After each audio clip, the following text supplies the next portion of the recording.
안녕하세요. 저는 최근에 기적이라는 게 뭔지 경험했습니다. 저는 평범한 30대 변호사입니다. 어렸을 적부터 부모님은 제가 변호사 되기를 간절히 바라셨어요. 그런데 그게 자식이 잘 되기를 바라서 그런 게 아니라 그저 부모님의 욕심이셨죠. 할아버지도 아버지도 변호사인데다가 아예 로펌도 경영하실 정도여서 저도 당연히 변호사가 되어야 한다는 압박이 당연했습니다.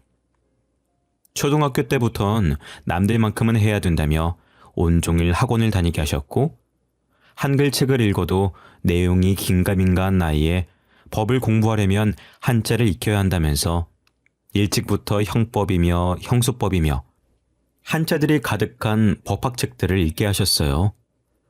무슨 천자문 떼듯이 하루에 영어 단어에다 한자까지 외워야 할 것들이 한두 개가 아니었죠. 그러니 친구들과 편하게 놀았던 기억도 잘 없네요. 물론 애초에 유명한 사립초등학교 때부터 시작해서 부잣집 아이들이 모인 학교로 보내주셨으니 그 친구들도 저랑 상황이 별반 다르진 않았지만요. 물론 아버지는 그 중에서도 심한 편에 속하시긴 하셨습니다. 그냥 남들 정도로 하는 걸로는 안 돼. 당연히 남들보다 뛰어나야지. 너희 할아버지도 나도 변호사인데 네가 그렇게 멍청하게 굴어서 되겠어? 그렇지만 저 이번 한 달 내내 쉬어본 적이 없어요. 하루 정도는 집에서 쉬어도 괜찮잖아요. 아니면 저 골프 말고 축구 배우면 안 돼요? 축구는 해서 뭐해? 나중에 도움도 안 될 일에 시간 쏟는 짓은 하지도 마라. 지금 친구들도 축구하는 애들이 많아요. 아버지 말씀처럼 다른 사람들이랑 어울리려면 다른 사람들이 하는 스포츠를 해야 되는 거잖아요. 그런 건 어린애들이나 하는 거야. 나중엔 그런 거 다 필요 없다. 얼른 준비해. 시간 너무 많이 끌었다. 더 할 말 있어? 당연하다는 듯 어른이 된 후를 생각하고 행동하라는 아버지의 말씀에 나는 아직 어린아이라고 말하고 싶었지만 그 말을 해봤자 돌아올 말이 뻔하니 그냥 포기했습니다. 아직 제가 어리다고 하면 그럼 평생 어린아이로 살 거냐며 떼쓰지 말라고 하셨거든요. 그렇게 저를 몰아붙이시는 아버지 덕에 어릴 때부터 1년에 쉬는 날이 손에 꼽일 정도였습니다. 심지어 해야 할 공부량을 다 채우지 못한 날은 잠도 못 잤어요. 그냥 앉아있는 게 능사가 아니라 하겠다고 한 양을 다 채워야 한다며 채찍질을 하셨죠. 애초에 제가 그걸 다 하겠다고 계획을 세운 적도 없는데 아버지 마음대로 양을 정하시고는 못하면 무섭게 저를 혼내셨습니다. 어머니라도 저에게 살가우면 그나마 버틸만 했을 텐데 어머니는 한술 더 뜨셨죠. 넌 왜 이렇게 애가 끈기가 없니? 진짜 큰이라는 사람은 10년이고 20년이고 참는 거야. 그냥 참고 해. 언제까지 칭얼대기만 할 거야? 죄송해요, 어머니. 죄송한 거 알면 다음부터 그냥 해. 왜 이렇게 투정을 부려? 어머니는 저에게 애정이라곤 한 톨도 없으신 것처럼 행동하셨습니다. 말투가 냉정하신 건 둘째치고 저와 함께 식사도 하려고 하지 않으셨죠. 식사를 하시다가 제가 밥을 먹어야 될 시간이면 그대로 자리에서 일어나셨습니다. 마치 저를 보면 밥맛이 뚝 떨어지기라도 하는 듯이 그대로 숟가락을 놓으셨죠. 어머니, 식사 계속하세요. 제가 방에 들어가서 먹을게요. 됐다. 이미 입맛 다 떨어졌는데 뭘 더 먹니? 애초에 자리에 앉지를 말던가. 늘 저를 싸늘하게 쳐다보시고서는 방으로 들어가셨죠. 그 중에서도 가장 기억에 남았던 일은 제가 중학교 때 같은 반 아이랑 싸웠던 일이었어요. 친구랑 축구를 하는데 옆반이었던 애가 제 친구를 밀어서 넘어뜨리는 바람에 다리가 부러졌거든요. 그런데 사과도 안 하고 자기들끼리 신나서 넘어진 제 친구를 비웃는 겁니다. 실수라고 생각하고 넘기려고 했는데 친구를 비웃는 모습에 저도 화가 나서 그 친구에게 사과하라며 말하다가 결국엔 싸움이 붙어버렸죠. 저도 그 친구도 얼굴이 엉망이 되어선 양쪽 다 부모님이 오셨는데 그 친구는 부모님이 오시자마자 그 애의 얼굴을 살피면서 걱정을 하시더라고요. 그런데 저희 어머니는 교무실에 들어오자마자 저는 쳐다보지도 않으시고 상대 부모에게 징계를 주고 싶은 대로 하라고 하더라고요. 그 말에 선생님들도 당황하셔서는 먼저 상황 설명을 하려는데 듣지도 않았습니다. 우연히 어머님, 일단 상황 먼저 들어보시고 이야기 나누시죠. 우연히도 잘못이 있지만 일단 두 학생 모두 쌍방으로 일어난 싸움이고, 그리고 또 어차피 싸운 건 마찬가지 아닌가요? 얘가 먼저 잘못을 했겠죠. 귀한 아드님 얼굴에 생채기 내서 죄송해요. 징계는 원하시는 대로 내리세요. 저도 맞았어요. 제 얼굴은 보지도 않고 그런 말씀이 나오세요? 그러자 어머니는 평소보다 더 싸늘하게 저를 쳐다보시면서 조용하라고 하시더라고요. 선생님들도 오히려 저희 어머니를 말리면서 똑같이 싸웠으니 둘 다 교내 봉사로 마무리 짓겠다는 말에 겨우 상황을 끝낼 수가 있었습니다. 싸웠던 애한테도 그 부모님에게도 불쌍하다는 듯 동정의 눈길을 받으면서요. 두 사람 모두 심하게 다친 것도 아니고 우현이가 먼저 싸움을 걸어오긴 했지만 친구가 다친 걸 보고 사과도 안 하는 모습 때문에 그런 거니까 교내 봉사 20시간 정도 어떤가요? 네, 그렇게 하죠. 다음부터는 얘가 퇴학당할 사고 쳤을 때나 불러주세요. 이런 싱거운 일에 시간 버리고 싶지 않습니다. 그렇게 교장실을 나온 후로는 어머니는 이미 생채기로 가득한 제 뺨을 내리치셨습니다. 넌 대체 생각이란 게 있니? 너랑 싸운 애가 어떤 애인 줄 알고 그런 거야? 우리 로펌에 일을 몇 개를 갖다주는 회사인데 어쩜 이렇게 생각이 없어? 아까도 들으셨잖아요. 저만 일방적으로 잘못한 게 아니라 저 친구도 저 때렸고 저도 그냥 시비를 건 건 아니고 저 애가 먼저 잘못을 했단 말이에요. 누가 잘못을 했든 어쨌든 넌 네 앞가림이나 잘해. 변호사가 될 마음은 있는 거야? 다음부턴 누가 먼저 때려도 그냥 맞고만 있어. 일 크게 버리지 말고. 어머니의 말에는 처음부터 끝까지 제 걱정이라곤 단 1%도 없었습니다. 그저 짜증이 뒤섞여 있을 뿐이었죠. 그 뒤로는 저도 완전히 마음을 닫아버렸고 어머니와 3마디 이상 이야기를 나눈 적이 없습니다. 그나마 제가 마음을 붙일 수 있었던 건 가정부 아줌마였어요. 어렸을 때부터 부모님의 사랑도 제대로 못 받고 자란 제가 안타까우셨는지 어머니나 아버지가 저를 혼내시고 제가 기죽어 있으면 두 분 모두 거실로 나오시지 않을 때 몰래 라면을 끓여주시거나 직접 핫케이크를 구워주셨습니다. 아버지가 몸에 안 좋다면서 라면이나 밀가루가 많이 들어간 음식은 절대 못 먹게 하셨거든요. 그나마 그 집에서 버틸 수 있었던 유일한 이유는 가정부 아주머니 덕분이었습니다. 그렇게 고등학교까지 마치고 아버지가 바라시던 법대를 들어갔습니다. 하지만 대학에 들어가도 달라지는 건 없었죠. 아버지는 제가 들어야 하는 수업들을 모두 정해주셨고 저는 그때쯤에는 모든 걸 포기하고 그냥 아버지가 시키는 대로 따랐습니다. 그런데 교수님의 방에 성적 확인을 하러 갔다가 제 시험지를 채점한 걸 보게 됐습니다. 다른 친구들의 채점지는 열심히 읽어보셨는지 여기저기 체크도 되어 있고 동그라미들도 있었는데 유난히 제 시험지는 그대로더라고요. 아직 채점도 하지 않으셨나 싶었는데 교수님이 제 이름을 물어보시더니 확인도 안 하시고 에이프릴이라고 말씀해 주시는 겁니다. 의아해서 채점을 한 게 맞냐고 물었는데 여전히 확인도 안 하시고 그렇다고 하시더라고요. 그리고 몇 번이나 그런 일들이 반복됐고 아무리 공부를 대충 해도 전 과목이 에이프릴이 나오는 게 신기했습니다.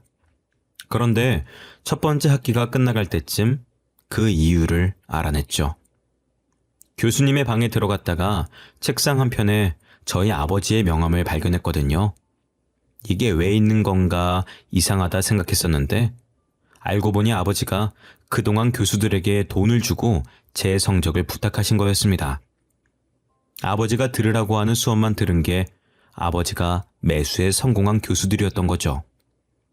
저는 법을 가르치고 변호사까지 하는 사람들이 이렇게 비양심적일 거라고는 상상도 못했습니다. 아버지에게 저는 그냥 하나의 꼭두각시 중에 하나였을 뿐이었다는 거였죠. 교수님께 따지자 교수님은 오히려 저에게 몰랐냐는 듯이 물어보시더라고요. 교수님, 여기에 저희 아버지 명함이 왜 있어요? 저희 아버지랑 아는 사이세요? 아버님이 네 성적 부탁하고 가셨잖아. 너 몰랐어? 난 네가 나 감시하려고 매번 와서 성적 물어보는 줄 알았는데. 저희 아버지가요? 그게 무슨 말씀이세요? 아이고, 내가 말을 잘못했구나. 그냥 못 들은 걸로 해라. 아버지한테는 아무 말 하지 마. 알았지? 그 말을 들으니 그동안 제가 얼마나 멍청했는지 알았죠. 저는 화가 나서 그대로 아버지 회사로 찾아가 따져 물었습니다. 아버지, 지금까지 돈으로 교수님들 매수해서 제 성적 좋게 주라고 하셨어요? 그걸 이제 알았냐? 아직 로스쿨에 간 것도 아닌데 거기서부터 뒤처지면 어쩌려고 그래. 학교 성적도 좋아야 로스쿨 입학도 할 수 있지. 그건 제가 알아서 할 문제죠. 아버지가 왜 거기에 개입을 해요? 네가 알아서 잘 못하니까 그렇지. 넌 대체 누굴 닮아서 머리가 떨어지는 거야? 이제 제가 무슨 수업을 신청하든 신경 쓰지 마세요. 계속 그렇게 돈으로 성적 매수하실 거면 전 교수들한테 사과 한 박스씩 돌려보시던가요.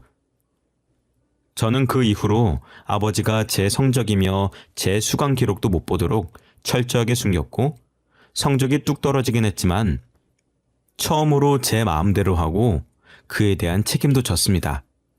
성적이 떨어진 건 아쉬운 일이지만 그렇게 성적을 쉽게 높여서 로스쿨에 간다고 해봤자 거기서 뒤처지기밖에 더 하겠어요? 차라리 일찍 알아서 다행이라고 생각했죠. 그 후로 아버지가 제 일에 더 이상 참견하려고 할 때마다 저도 대들었고 대학을 졸업할 때쯤에는 아버지도 제가 알아서 하라며 포기하셨습니다. 그 후로 저는 졸업을 하고 무사히 로스쿨에 들어갔고 로스쿨 졸업 후 변호사가 되었습니다.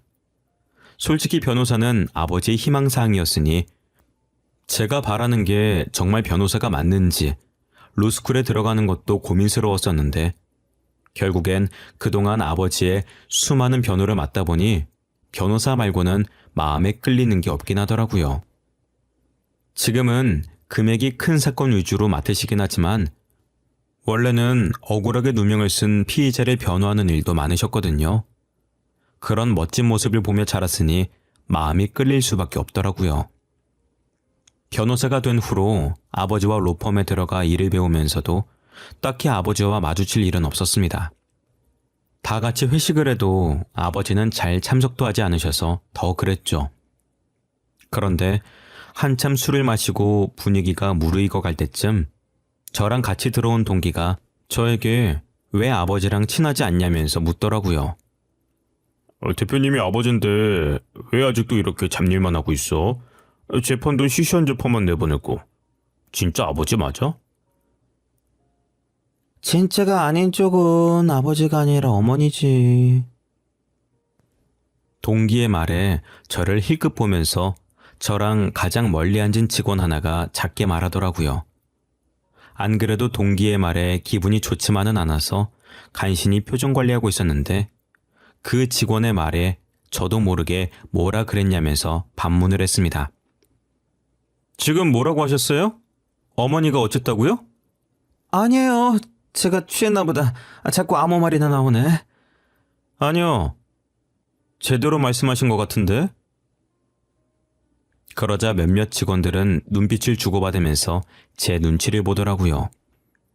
무슨 일인가 궁금해서 계속 독촉을 하니 나중에 조용히 와서 말해주더라고요. 제 어머니가 친어머니가 아니라고요. 저는 아버지가 밖에서 낳아온 자식이라는 걸요. 우연 씨 어머님은 따로 있으시잖아요. 지금 같이 사시는 분은 아이를 못 낳는 몸이세요. 그래서 우연 씨는 밖에서 나온 거라고 제가 그 당시에 회사에 소문이 도는 걸 들었거든요. 지금 무슨 말씀하시는 거예요? 그리고 아무리 그때 소문을 들었다고 하셔도 남의 가정사를 막 그렇게 말씀하시고 다녀도 되는 거예요? 아이, 죄송해서. 저도 술에 취해서 그만 입이 방정이네요. 회식 자리가 끝나고 심란해진 저는 집으로 돌아가 아버지에게 물었습니다. 아버지, 제가 밖에서 나온 아들이에요? 그래서 그동안 변호사가 아니면 아무짝에도 쓸모가 없다는 듯이 말씀하셨던 거예요? 그러자 아버지는 한숨을 푹 내쉬더니 맞다고 대답하셨습니다. 하지만 그 뒤로 어떤 상황 설명이나 숨겨서 미안하다는 말 같은 건 따라 나오지 않았어요. 더는 아버지에게 뭔가를 묻고 싶지도 않았고 저도 그대로 방으로 올라와 짐을 쌌습니다. 그날 저는 집을 나왔고 그 이후로 몇 달이나 지나도록 집으로 돌아가지 않았죠. 하지만 그래도 어머니나 아버지는 저를 찾지도 않으시더라고요. 그러다 하루는 아버지가 재판에 필요한 서류를 집에 놔두고 오셨다면서 다른 직원이 저에게 부탁하더라고요. 어차피 제 집이니 제가 가는 게 편하지 않겠냐면서요. 가기 싫었지만 일이니까 어쩔 수 없이 거절하지도 못하고 집으로 향했습니다. 오랜만에 간 집에는 가정부 아주머니밖에 안 계셨어요. 우연아, 오랜만이야. 어떻게 그동안 한 번을 안 오니? 밥은 잘 챙겨 먹었고 집에 반찬은 있어? 요리도 안 해본 애가 갑자기 덜컥 나가선. 할 말이 있는데 시간 괜찮니? 그리고 갑자기 진지한 표정으로 아줌마는 저에게 제 친엄마에 대한 이야기를 해주셨습니다. 네가 친모가 따로 있다는 이야기를 듣고 집을 나갔다는 건 들었어. 네 친엄마가 보고 싶진 않아? 제 친어머니를 알고 계세요? 알다마다 내 동생인걸. 다른 게 아니라 걔가 지금 많이 아파. 한 번만 만나러 가줄 수 있겠니? 갑작스러운 아줌마의 말에 저는 당황했습니다. 그때까지도 친어머니를 만나야겠다는 생각은 해본 적이 없었거든요. 제가 만나고 싶어도 만날 수 있는 것도 아니고 누군지도 모르니 먼 이야기 같았습니다. 그런데 친어머니를 만날 수 있는 연결고리가 이렇게 가까이 있을 거라곤 상상도 못했죠. 아무것도 모르는 저를 위해 이모는 있었던 일들을 간략하게 설명해 주셨습니다. 사실 친어머니와 아버지는 결혼을 하기 전부터 사귀고 계셨었는데 아버지도 집에서 도움이 되는 결혼을 해야 된다며 지금 어머니와 결혼하신 거였습니다. 아버지는 이미 제 친어머니가 있으니 처음엔 지금 어머니에게 마음을 주지 않으셨는데 어머니는 그게 아니었던 거죠. 그런데 결혼을 하고 나서도 아버지는 어머니의 마음을 자기에게로 돌리기는커녕 더 밖을 나돌면서 아예 두 집 살림을 하기 시작하신 겁니다. 그러는 사이 제가 생겼고 어머니는 마음이 조급해지셨던 거였죠.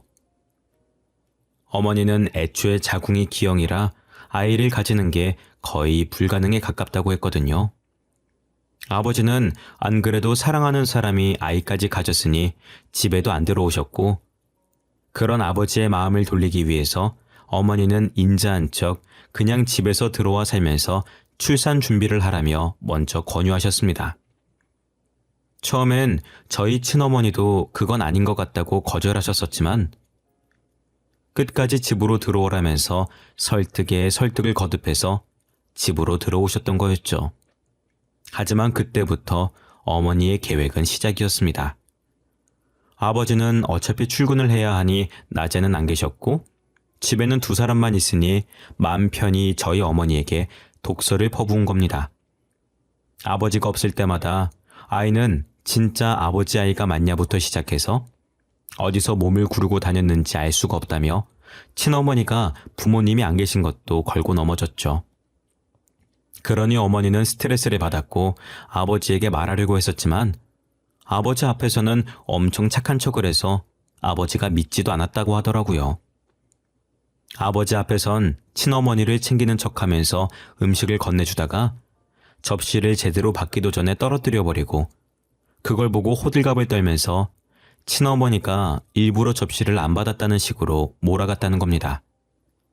그러면서 마지막에는 자기가 잘못했었다는 식으로 반성하는 척을 하니까 아버지 눈에는 점점 저희 친어머니가 술을 쓴다고 생각했던 거였죠. 심지어는 제 친어머니가 낮 동안 아이를 제대로 돌보지 않는다며 대신 돌보다가 상처가 났다며 아버지에게 일러 바쳤습니다. 사실은 강제로 친어머니가 안고 있던 저를 빼앗으려다가 제가 할퀴는 자국이었지만 아버지는 이미 어머니의 말에 홀라당 넘어가신 후였습니다. 그만큼 어머니가 아버지 앞에서 연기를 잘했다고 하더라고요. 친어머니가 너무 힘들어서 아버지에게 말을 하면 아버지는 점점 친어머니에게도 잘못이 있지 않냐는 식으로 몰아붙이셨고 결국엔 제가 태어나고 얼마 지나지 않아 두 사람의 사이가 너무 나빠져서 친어머니는 집에서 쫓겨나셨다고 합니다. 친어머니는 저를 데리고 나가고 싶으셨는데 아버지가 절대로 안 된다고 했고 쫓겨난 후로도 저를 찾아와 얼굴만 보여달라고 했는데 아버지는 그것조차도 안 된다고 했다네요. 결국엔 다시 재혼도 못하고 저를 낳고 난 이후로 몸이 너무 약해지셨는데 그래도 먹고 살아야 하니 억지로 일을 하다가 지금은 백혈병에 걸리셨다고 했습니다. 이모는 친어머니를 대신해 일하면서 제가 자라온 이야기나 사진들을 보내주셨고 그걸로나마 어머니는 저를 지켜보셨다고 합니다. 그런데 지금까지 온갖 치료법을 모두 써봤지만 큰 효과를 보지 못해서 지금은 골수이식을 받지 않으면 살 날이 정말 얼마 남지 않았다고 하더라고요. 갑자기 이런 말에서 당황스럽겠지만 동생이 너를 너무 보고 싶어해. 마지막으로 가기 전에 얼굴이라도 한번 보여주면 안 될까? 그동안 존재도 모르고 있던 친어머니가 살 날이 얼마 남지도 않았다는 이야기까지 듣자 마음이 조급해졌습니다. 저는 최대한 빨리 가보겠다고 약속을 했죠. 그리고 이틀 후 면회를 하러 가니 이젠 눈도 점점 안 보이시는지 저를 못 알아보시더라고요. 안녕하세요. 안녕하세요. 언니가 소개해줄 사람이 있다고 하던데 누구예요? 내가 요즘에 시력이 안 보여서. 저예요. 어머니 아들이에요. 그러자 어머니는 잘 보이지도 않는 눈으로 저를 뚫어져라 응시하셨습니다. 그리고 수화기를 들고 아무 말도 못하시고 창 너머로 저를 보시며 눈물을 흘렸습니다. 우연이니? 정말 우연이야? 네, 저예요. 어머님의 존재를 너무 늦게 알았어요. 죄송해요. 그동안 수천 번도 더 입에 담았던 어머니라는 단어가 그날은 왜 그렇게 슬프게만 느껴졌는지. 저도 결국엔 어머니라는 단어에서 목이 메어 더 말을 할 수가 없겠더라고요. 어머니와 저는 한참 동안 서로를 바라보면서 눈물만 흘리다가 면회 시간을 보냈습니다. 그 후로 저는 매일같이 어머니를 찾아가 면회를 했습니다. 이미 백혈병으로 눈이 잘 보이시지 않는 어머니를 위해서 조금이라도 더 많이 얼굴을 보여드리고 싶었습니다. 이제 겨우 만났는데 이별을 코앞에 두고 있으니 하루하루 매 시간 1분 1초가 귀하게 느껴졌어요. 혹시나 제 골수라도 맞을까 싶어서 검사를 해봤지만 이식은 불가능했습니다. 제가 자식인데도 골수가 안 맞아요? 검사 다시 한 번만 해보면 안 될까요? 검사를 다시 한다고 해서 결과가 달라지는 건 아니에요. 보호자분 마음도 충분히 이해는 하지만 새로운 기증제를 기다리는 수밖에 없습니다. 결국 제가 할 수 있는 건 아무것도 없다는 말에 너무 제 스스로에게 화가 났습니다. 그 몇 달 동안 왜 친어머니를 찾으려고 하지 않았을까 하는 후회도 들었고요. 그동안 제게 사실을 알려주지 않았던 아버지도 너무 미웠습니다. 어머니에 대한 언질이라도 주셨다면 혹은 어머니가 저를 찾아왔을 때 내치지 않으셨다면 이렇게까지 친어머니를 뒤늦게 만나 후회만 하고 있진 않았을 거라는 생각이 들었거든요. 아무리 생각해도 원망이 가라앉지 않아 결국엔 아버지를 찾아가 따져 물었습니다. 아버지, 그동안 저한테 왜 숨기셨어요? 왜 진작에 친어머니가 따로 있다는 말씀은 안 하셨어요? 친어머니, 낳아주면 그게 다 친엄만 줄 알아? 널 낳은 건 그 여자겠지만 널 기른 건 네 엄마야. 길러준 은혜도 모르고. 그래서 이제 친엄마가 보고 싶기라도 한 거야? 네, 보고 싶어서 뵙고 왔습니다. 아버지는 그래도 한때 사랑했던 여자인데 보고 싶지도 않으세요? 이제 세상에 살아계실 날도 많지 않으세요. 그러자 아버지는 흠칫 저를 쳐다보시더니 다시 표정을 바꾸시고는 신경도 안 쓴다는 듯이 말씀하셨습니다. 그런 여자가 내가 상관할 게 뭐냐? 에? 어차피 세상을 뜰 사람이면 너도 신경 끄고 네 인생 살아. 제 인생은 제가 할게요. 아버지처럼 거짓말에 휘둘리는 인생은 안 살아야죠. 아버지는 그 말을 듣고 화를 내시려 자리에서 벌떡 일어나셨지만 저는 그러든 말든 신경도 쓰지 않고 방문을 쾅 닫고 나와버렸습니다. 그 후로도 어머니는 하루하루 살아가시는 게 아니라 죽어가시는 중이셨고 제 앞에선 희미하게 웃고 계셨지만 그 너머에 보이는 고통이 보일 때면 이렇게 손 놓고 아무것도 할 수 없다는 게 너무 무기력해졌습니다. 그러던 하루는 제가 어머니의 면회를 마치고 나왔을 때 병원 앞에 있는 아버지를 마주쳤습니다. 여기는 어떤 일이세요? 볼 일이 있어서 왔다가 그 여자가 입원해 있는 병원이라길래 이제 네 발목 그만 잡으라고 말하러 왔다. 제 발목을 잡다뇨? 그건 저희 엄마가 아니라 아버지랑 같이 사는 그분이시겠죠. 아버지는 아직도 그 여자한테 속고 계신 거예요. 아직도 모르시겠어요? 내가 속긴 뭘 속아? 응? 네 어머니는 저 병원 안에 있는 저 여자가 아니고 널 키워준 사람이야. 아직도 그 여자한테 속고만 계시니 저는 더 드릴 말씀이 없네요. 어머니한테 찾아갈 생각은 하지도 마세요. 어떻게 사랑했던 사람이라면서 그 사람의 말은 제대로 들어보지 않을 수가 있는지, 정말로 어머니를 사랑했던 건 맞는지 의문스러웠습니다. 그 후로 며칠 동안 일이 너무 바빠서 면회 시간에 맞춰서 어머니를 만나러 가지 못했습니다. 그런데 그 사이에 아버지가 찾아갔었었는지 그 다음번에 찾아가니 어머니가 저희 아버지 이야기를 하시더라고요. 네가 안 오는 동안 네 아버지가 찾아왔었어. 아버지를 너무 미워만 하지 마. 그래도 부모 자식인데 나도 가고 나면 정말 하나뿐인 가족일 텐데. 그런 소리 하지 마세요. 부모 자식 인연을 끊어놓은 사람인데 어떻게 미워하지 않을 수가 있겠어요? 어머니를 이렇게 만든 건 아버지나 다름이 없다고요. 아니야. 그게 왜 그 사람 탓이야. 안 그래도 얼마 전에 언니한테 이야기를 다 들었는지 찾아와서 미안하다고 사과하고 자기도 골수이식 검사를 해보겠다고 하더라. 아버지는 사실 가정부 아주머니가 사실 어머니의 언니라는 사실을 아시면서 내버려 두신 거였습니다. 그런데 저와 병원에서 마주친 날 한 이야기가 마음이 쓰이셨는지 그날 가정부 아주머니에게 그때 있었던 일들에 대해서 물어봤고 비로소 그동안 아내가 자기를 속여왔다는 걸 알아차린 거였죠. 늦었지만 미안한 마음이라도 전하려 병원을 찾아 어머니에게 사과를 했고 자기가 골수이식이라도 해줄 수만 있다면 해주겠다면서 약속을 하고 가셨습니다. 하지만 저처럼 아버지도 골수이식은 불가능하셨어요. 아버지도 아무것도 할 수 없이 보고만 있어야 한다는 생각에 괴로우셨겠죠.